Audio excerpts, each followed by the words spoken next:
Hello everyone and welcome back to another episode of Code Man Movies.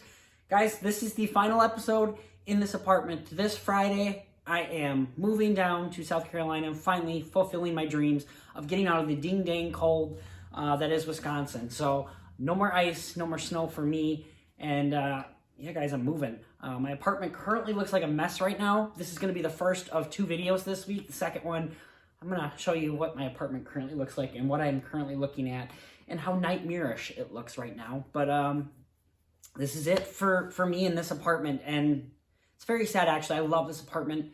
If I could pick up this apartment and bring it down to South Carolina, I would. I absolutely love this apartment. I love the size. I love the kitchen. I love the bathroom. I love everything about this apartment. It's such a great apartment. It's just living in Bloomer, Wisconsin, a place that I don't love. So, yeah, guys, this is a little bit of a bittersweet moment for me because this is it. This is the final one. So, guys, we're going to talk about a few movies that I've watched in the last 9 days, really. I think it's been 9 days since I last posted a video. I just did so many videos in that final week of the month that I just was like, all right, break time for me. I've been saying goodbye to people, seeing things for the final time, going to places that I enjoy for the final time, and so yeah, this is kind of it, guys. Last video in this apartment. I'm gonna try to do a video sometime next week. I don't necessarily know if I will be able to with moving and just setting everything up, but we will see. It's definitely gonna be a little different. It might not even be on this TV. I don't know. We'll see what happens as far as next week goes, but yeah. So as of now, guys, let's talk about some movies. First though, let's grab our beverages here. I have my favorite brewery here in my area here, Eau Claire. It's about 30 minutes from here. The Brewing Project, and this is called Hostile Hybrid, and it is a barrel-aged brown ale with cinnamon, brown sugar, and vanilla. And it's interesting. It's not my favorite of theirs, but it is good. It's not one I'd ever get again. Let's put it that way. But it's good. It's enjoyable enough. But yeah, guys, without further ado, let's start talking about some movies, shall we? Starting up with Matilda, guys. Not too long ago, it was probably last time's episode. Oh, hold on, I'm trying to get this to work. It's not working. There it is. Not too long ago, I think it was probably the last episode, I talked about Matilda the Musical, the new movie on Netflix. And during that review, are you even really seeing this? Yeah, like that. Okay, and I'm going to move this a little bit. That's better. Okay, so yeah, I was talking about Matilda the Musical and how I didn't think it was quite as good as the original Matilda.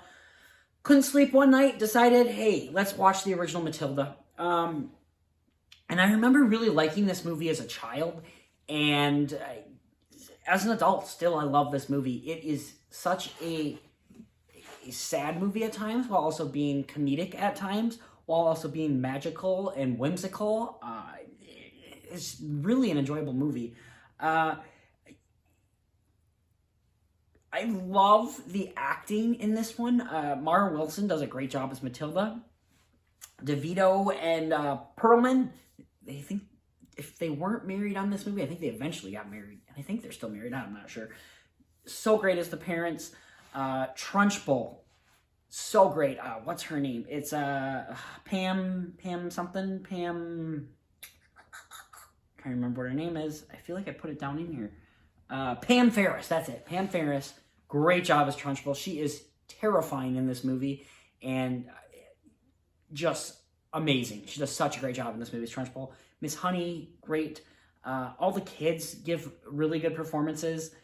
Just all around, the acting in this movie is fantastic. Direction in this film is absolutely wonderful. Danny DeVito was the one who directed it, and I think he did such a great job. You can tell how much love and care was put into this and how much he loved this movie. I watched I think it was the 20-year anniversary reunion kind of thing of this on YouTube, and you can just tell how much DeVito loved this cast and loved these people and how much this movie meant to him, which is great. I also like the musical for me, for example. At the end of Matilda the Musical, the parents saying, hey, yeah, you can be adopted. She, like, forgave them almost and was like, yeah, you're good people now. I forgive you. which is weird. And it just was like, they're good guys now. Whereas this movie is like, okay, they do one crazy nice thing. It's crazy. It's weird. And it's not like she's forgiving them. But like, I understand that you did this thing that you didn't need to do. And I appreciate that. I just like the ending with that a lot more in this one than it was Matilda the musical. I would say the one thing that really doesn't hold up too much in this movie is some visual effects. There are moments where it's great, but like, for example, when Trunchbull's throwing people out the window or over fences, there's some scenes that look a little animated at times. And then watching some behind the scenes for this, they use practical effects. And I think the practical effects mixed with the CGI makes it a lot better than it would if they would have relied specifically just on the visual effects for this. So for the most part, it looks good, but there are other scenes that don't look as great. There are some dumb characters and things that happen in the movie as well. You know, when they break into Trunchbull's house, there are certain parts of the movie where she completely understand where these people are at in their house and such like that. There's just some silly things in this movie. It's based off a Roald Dahl book. I mean, it's supposed to be kind of silly. I have not read this book in a while. I have it with me. I think I'm going to reread it maybe like today. I know it's not that long of a book, so I might try rereading this book and just seeing how close it was to both adaptations. Maybe report next time. Since I haven't talked about a book in a hot minute, I have not been reading a lot lately, unfortunately. Just so busy and stressed out with this move and just really restarting my life that I just haven't read a book. So maybe I'll read Matilda today or tomorrow and report back on the next episode. So yeah, we'll see. I think all technical aspects for the most part, besides a little bit of visual effects, are really great.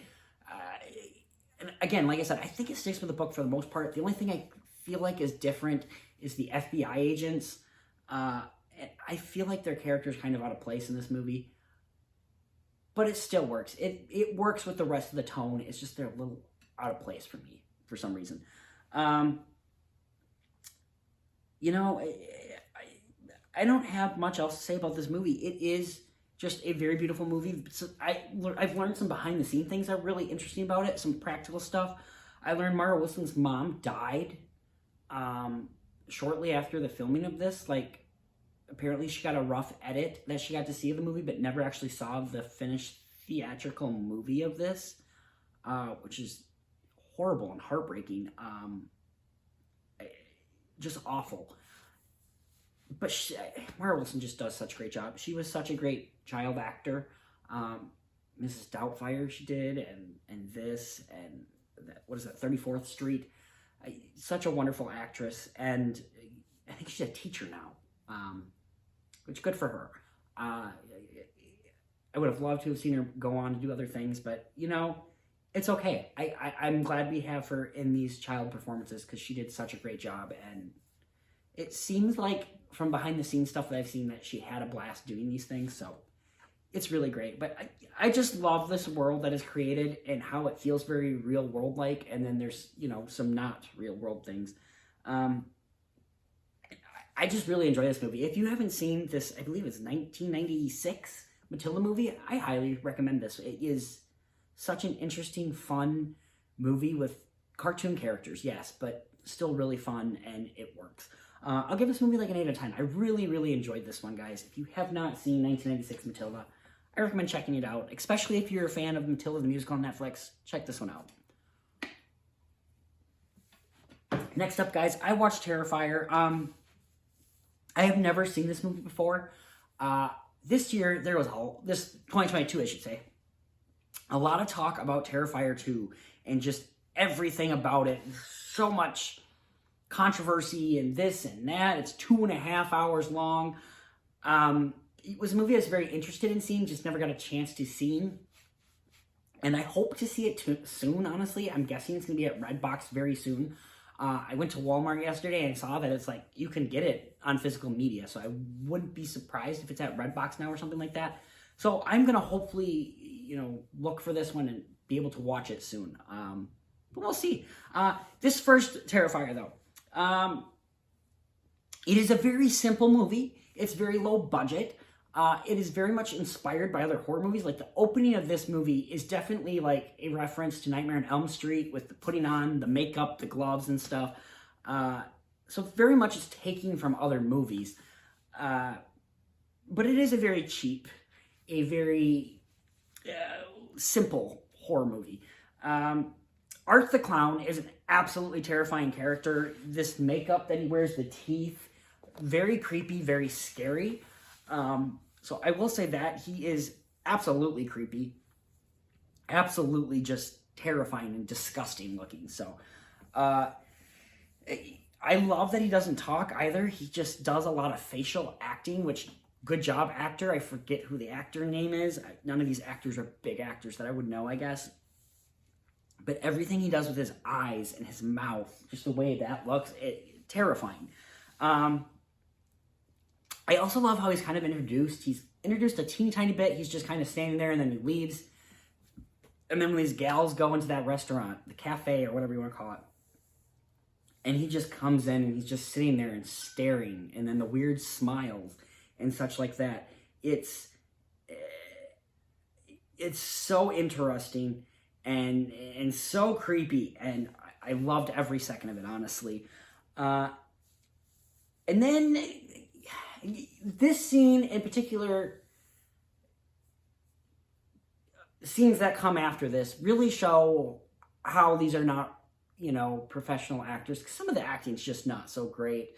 The pizza manager kind of guy is not so wonderful. There's this weird janitor guy that for some reason is working on this apartment building at like 3 o'clock in the morning.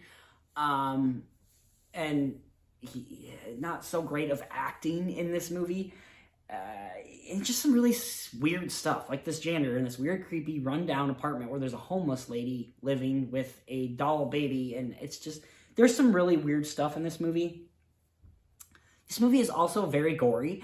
It feels very much like a Saw movie in a sense, and I mean, it's not really, it is a spoiler alert in a sense, but there are posters showing the scene, so I don't really feel it's much of a spoiler, but there's a woman sawed in half, a naked woman, just, and it's so ridiculous, but it's also very disturbing, and I don't know, it's very, very gory, and it feels like it is, again, kind of inspired by Saw, trying to be Saw, trying to have creative, unique, over-the-top deaths.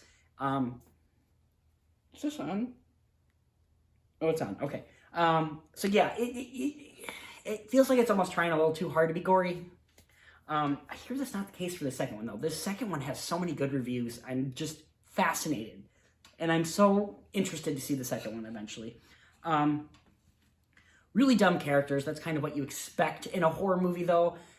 There's a particular scene where one character is hiding behind cars, and it's like Art is going to eventually look behind all these cars. I don't know why this is where you choose to hide. And then Art's kind of dumb because he doesn't, and it's just like, no, I don't buy it. I just didn't buy some of these things. And then I also want to talk about the opening of this movie. The opening of this movie, I didn't get what the point of it really, I mean, I get it. I understand who that person is and such like that. I just didn't understand why it needed to have the opening that it did. It didn't really connect to the ending. The ending just kind of ends. And why does that particular character do what they do? It didn't fully work for me. And yeah, that's about really all I got to say about this one. It is creepy. There are some tension-filled moments for sure. There's some really dumb characters in this, and characters that almost don't need to be in the movie, it seemed like. Not a bad movie per se, but not a great movie. It's okay. But it still does get me excited to see the second one, just because everything I've been hearing about it, all that kind of stuff, it is a movie I'd like to look into and watch and talk about. So, I don't love this movie. I don't hate this movie. I'm going to give it like a 4 out of 10. It's fine. Nothing spectacular, but an enjoyable enough horror movie, I guess you could say. A worthy movie to be added to the gore porn genre, I guess. That's about all I got. Next up, guys, Puss in Boots, The Last Wish. I finally got around to seeing this. I really wanted to see this before I did my top 10 of the year. I don't think this movie would have made my top 10 of the year. It would have made my top 20, though. This movie is so good, guys. I cannot believe how great this movie is. It's so beautifully animated. There's different kinds of animation throughout this movie, and it is so beautifully done how it changes and goes back and forth and just interconnects. Is beautiful. Absolutely beautiful. Some really fun fairy tale creatures. We got Goldilocks and the Three Bears are absolutely incredible. The Big Bad Wolf is absolutely amazing in this movie. What's the other one that I really liked? I can't remember his name. He's not even on the poster. Maybe I just won't say his name so I won't spoil it. There's other fairy tale creatures that pop up. Jiminy Cricket's in this. So hilarious, Jiminy Cricket. So many great, funny moments in this movie. Big Bad Wolf is absolutely terrifying. Absolutely terrifying. Like, for a child, I don't know that this would be a movie for them to see because Big Bad Wolf is so terrifying. They're going to have nightmares about freaking Big Bad Wolf. He's insanely terrifying, in my opinion. Pietro, I don't know how you say his name, but the little puppy dog, such an amazing character. He is such a sad character while also being funny and awkward and so adorable. There's a scene where there's a cute off and so great. Just everything this character says is just perfect. Perfect. I love how much references there are to other movies in this. There's like some Forrest Gump kind of things it's trying to do. Some Mad Max I feel like it's trying to do. And what other movie was there? There was another movie that I went, wow, this is very much something that was said in that movie and I can't remember what it was. Maybe some Last Samurai or something. I don't know. There's so many little movie references in here, and I absolutely loved it. I think this is a really great movie that kids are really going to enjoy and learn a lot from, but adults are strangely going to connect to it probably more.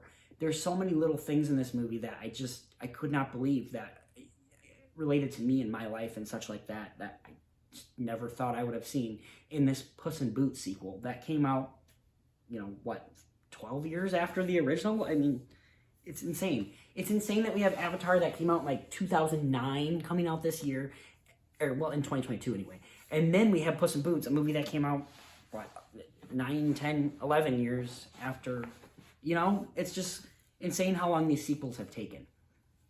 But, it might not be a bad thing, because like Puss in Boots is better than the first one for sure, and it just is such an enjoyable movie. So they took the time with this one, I feel like, and such a good movie. Let's see. Also very funny. I have to say there's a lot of laugh out loud moments in this movie that had me rolling. A lot to do with that little puppy dog, Pietro, I don't know how you say his name, but such a great character. Movie's also kind of depressing at times too. It talks a lot about death and life and midlife crisis kind of thing and stuff like that. But it also has a lot of heart and just friendship and love and family and lots of really beautiful messages and such like that too. I will say this, the ending did get a little generic, a little bit paint by numbers. You definitely knew where it was going. It felt like it was just trying to be what everything else is. And it was a little disappointing considering the first half was feeling kind of different and original and really was having fun with its characters. And then from there, it just kind of, excuse me. Oh, God, I'm tired. Came just a little more generic and paint by numbers and just kind of going through the things, But other than that, guys, this movie really is enjoyable. It had some really great scenes, some really great messages, really great humor.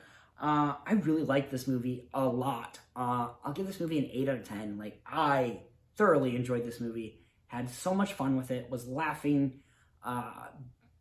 Borderline ready to cry and tear up. Like, it was such a beautiful, wonderful movie, and I absolutely love it. If you've not seen Puss in Boots yet, go to the theater and see it.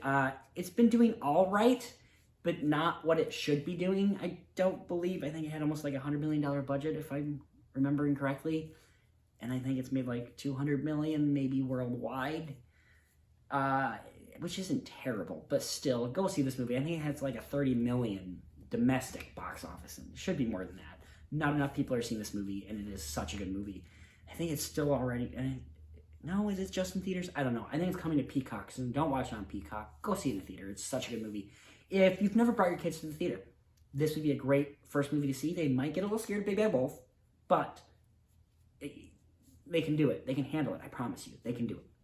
They can. It's a spicy beer. I don't know. It's weird. That's a weird beer. Next up, guys, Step Brothers. I had a family Christmas this weekend. Kind of how my family Christmases go is like 4 to 6 people kind of play cards, and everyone else who doesn't really want to play cards or doesn't know how to play cards or just doesn't like games like myself, we kind of go do what you want to do. Go sit on your butt on the couch. So I started trying to watch other movies and such like that. Like new movies, you know? And I couldn't hear it because everyone was talking and it was loud. So I went, I need to watch a movie that I've seen 100 times. I can just put on the subtitles and know everything. That's Step Brothers, guys. I absolutely love Step Brothers. If you were to ask me what movie's on Rotten Tomatoes that shouldn't be, I would say Step Brothers is a great movie that should not be negative on the tomato meter. Yes, this movie's dumb. Yes, this movie's childish. Yes, this movie is immature. So great, though. I think this movie is so funny. This movie is a comedy, and it is hilarious. All the way up to the end credits. There's an end credit scene that is absolutely hilarious. I remember I didn't get to watch this until 2012 when I was 18, 19. My parents would not allow me to watch rated R movies at all. So I remember just going to high school, and people were quoting this movie. Teachers even would show small clips of it that were appropriate. I remember in English class, our teacher showed us the clip from the interview scene on what not to do during an interview. And I thought it was hilarious then and wanted to see it, but just wasn't allowed to see it. Not until, 2012 when I was out of my parents' house. And I finally did and absolutely just love this movie. It is so funny, so great, so charming. Just what a wonderful, wonderful comedy this is. I absolutely love the humor in the movie. Yes, childish, immature, all that stuff. But it works. It works so well, in my opinion. The chemistry between Will Ferrell and John C. Reilly is great. They had already worked together in Talladega Nights, so it wasn't too big of a surprise. But you really buy how much they hate each other at the beginning and then just love each other by the end. And it works so well, and loved every second of it. I don't got much else to say about this one except it's a comedy and it's funny. Yes, there's weird, stupid things. Yes, it's immature. No, it's not the greatest movie in the world, but it's got so many great comedic moments. And as I was watching this movie, when certain lines would come up, I started Snapchatting my friends and recording those scenes because those are scenes we've talked about together and just reference. I remember the one time my buddy Luke and I, we walked into a room that was empty and we went, bunk beds! At the same time, without knowing we would say it, just in unison, bunk beds. Because this movie, I mean, so many great quotable lines, and I absolutely love this movie. A movie I probably watch every year. It's just so funny. Every time I laugh at it, and just so many quotable lines. It's just so quotable. The bunk beds, can I come over and feel your face later? Sure. Love that. The kids at the playground scene, the boats and hose song, the interview scene. I mean, so many great moments in this movie. I absolutely love this movie. If you need a good laugh, this is a good movie to watch. I'll give this movie a solid 8 out of 10. It is really quite an enjoyable movie, and everyone should have watched this movie if they haven't. Next up, guys, the new movie that came out this week, M3gan, or M3gan. I don't know. Posters have been so different. This is a movie that I was hesitantly excited for. It looked creepy. It's from James Wan. That right there is a sell for me. A guy who did Furious 7 and Saw and Conjuring. I mean, that right there is a sell. I absolutely will buy that in that sense. So I was excited for it.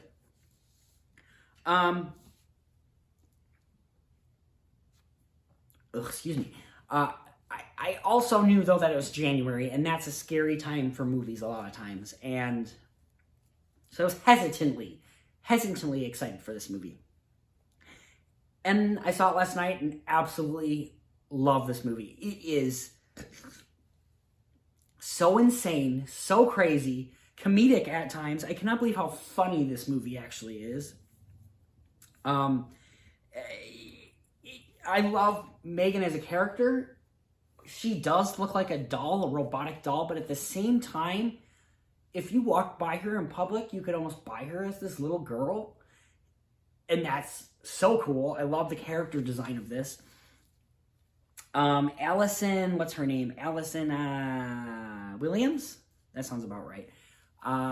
Plays the main character. She was in Get Out, the creepy Fruit Loop girl in Get Out, and I was struggling to get that out of my head as I was watching this movie because she's not a good person in this movie. She's kind of a terrible human being, actually. And I was just trying to get that out. I couldn't because she's kind of supposed to be the good person in this. So that was tough to get out of my head, but she did a great job. The little girl who's friends with M3gan, and I believe there's a little girl, I watched a behind the scenes, specifically with a dance scene, where it was a little girl dancing. So I don't know if the entire time it's played by another girl, but if there is a girl playing M3gan, she does great. With the little girl, what's the name? Violet is her name. Violet, great job as this niece who is friends with M3gan. There is a character in this movie that is this rich, annoying boss kind of person, and he is so very annoying, incredibly obnoxiously annoying. And he got this like talking thing that he does. He's like claw. It sounds like his tongue is on the bottom of his mouth. I don't know if that's kind of how he talks, but it's so annoying.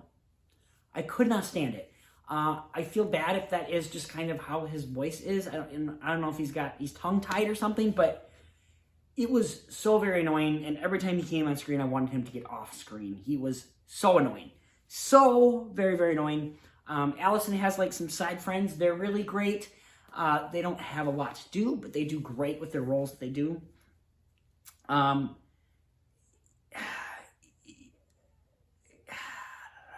on the wrong thing.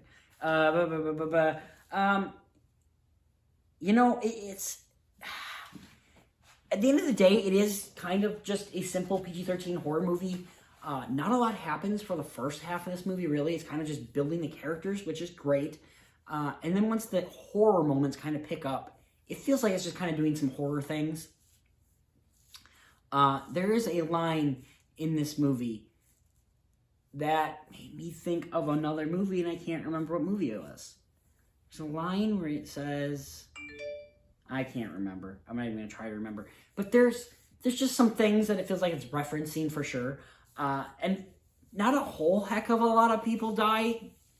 And it's for PG-13, there's some bloody moments that are definitely bloodier than I would have expected for PG-13. But it's nothing... It's not really scary. It's more tense and fun. And I had a good time. I could not believe the humor in the movie. I was having so much fun with it. It is just a bloody good time. It really is. I had so much fun, and I do recommend this movie. I recommend going out and checking it out because it is so much fun. It's not going to be in my top 10 of 2023. I don't need to see the rest of the movies of the year to know that. But it was an enjoyable movie. I will definitely put it in my top 10 surprises of 2023, maybe. It really was just an enjoyable time, and I really did have a blast. And yeah, I'll give this one a 7 out of 10. We've had a fairly positive week besides, Terrifier just being an okay horror movie. Everything's been positive, so that's good. And yeah, guys, that's all the movies I've really seen in the last week and a half here. I've been so busy with moving and stuff and saying goodbye to people that I haven't had a lot of time to watch movies. So, yeah. Some positive news, though, guys. Where I'm moving to, there are 3 Regal movie theaters within 15 minutes of me. And Like the one has 20 screens. And they get more independent movies that I wouldn't be able to see where I'm living now in Bloomer, Wisconsin here. So I'm very excited for the opportunity to see more movies and talk more about movies that might not be in everyone's market and such like that. So I went ahead and looked ahead at some of the movies playing near me, and I like to talk about some of those. One of them is House Party, movie that I don't think is playing around this area that much. Maybe it is. Maybe I just didn't see it yet. Maybe I don't have the schedule up yet. I've seen a trailer for this. Something about LeBron James's house or something, and it's a remake. I watched the trailer. It was kind of funny. So I am excited for this one. I will definitely be checking this one out soon. I don't know if it's going to be within the next week here, but I hope to see it soon. Plane, a Gerard Butler movie, and I don't care about this one. Gerard Butler's just made some really movies. If I see this one, I see this one. Excitement level for House Party is like a 6 out of 10. Plane, though, the Plane excitement level is like a 3 out of 10. I don't really care about this one. I smell something, or something, I don't know. Anyways, we're getting off the tracks again. But Plane, guys, movie I'm not that excited for, like a 3 out of 10. I know nothing about it. There's something with an airplane. I don't know. Man Called Otto, the remake of A Man Called Ove. I have not seen the original foreign film. I have not read the book. Both are things I would like to see and watch. Maybe I'll watch A Man Called Ove in the next few days if I can get it somewhere. I'm hesitantly excited about this movie, but I just don't know. Tom Hanks has not been doing so hot for me lately. He did that Pinocchio movie last year, and he did Elvis last year, and he was the worst part of Elvis, in my opinion. I don't know. I'm losing some faith in Tom Hanks. I really am. I hope this movie's good, but I don't know. I'm losing some faith. We'll see. We'll see what happens. I'll give it like a 7 out of 10 excitement. I do want to see it. It's just, I don't know. I'm not like overly looking forward to it. Next up, guys, I will finally get to see The Whale. I've thought I would get a chance to see The Whale a few times, and it just hasn't happened. This is a movie I am kind of excited for. I've heard good and bad things about it, so 6 out of 10 excitement level.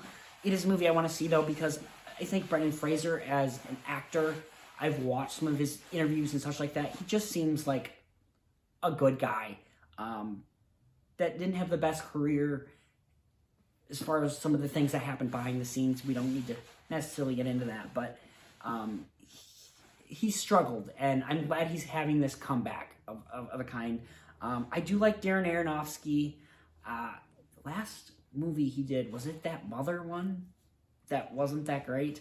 I mean, he's had some interesting movies, but I haven't loved all his movies, so I'm hesitantly excited about this one. I'm glad I finally can get to see it. So hopefully I'll go see this very, very soon. I'm kind of hoping to go see this like on Saturday or Sunday. We'll see what happens. I think I have an aunt and uncle who live near me now in South Carolina that's like a half hour away. So I think I'm going to be going and seeing them on Saturday night, and then Sunday maybe I'll get to do it. I don't know. We'll see what happens, but I'm hopefully going to go see The Whale very soon. And that's the last one, guys. So yeah, guys, I hope you have an enjoyable day. I hope you've had an enjoyable week, and I hope you have enjoyed this final video in this apartment building. Like I said, it's kind of a bittersweet moment for me because I love this apartment so much, and yeah, it's a big thing I'm doing. I'm making a move that is 16 hours away, so I'm literally traveling halfway across the country, and I'm so excited, but I'm so excited for what this new adventure will bring me, and yeah, I can't wait to show you my new place. Can't wait. I'll have another video up this week showing this place. This new place is not quite as great as this place. This place is just the best place I've ever lived in, and I'm going to miss it. So, yeah, guys, that's about all I have for you today. Signing off for the